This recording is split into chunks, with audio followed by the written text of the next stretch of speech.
Rigtig mand, han griller videre. Team, har du styr på giksen? Det er det der barbecue, det er der, vi går galt. Hvad går galt? Barbecuen, siden det, den anden side, det gik fint. Har du styr på det, eller hvad?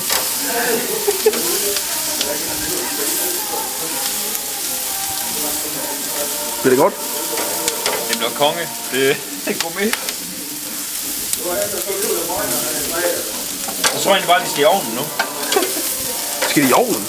Ej, vi er nødt, de bliver aldrig sprøde på den her. Jeg tror, de skal være sprøde, så bare vi skide dem, som de er så. Jeg tror bare, vi tager dem. Jeg har slukket gassen, siden du kom. Det er bare ild. Det er fedtet, der ligger brænder ned på den. Det er fantastisk, er det ikke? Du skal vaske den her jakke i morgen, inden du tager på arbejde mandag, ikke? Ja, det bliver bare fyret.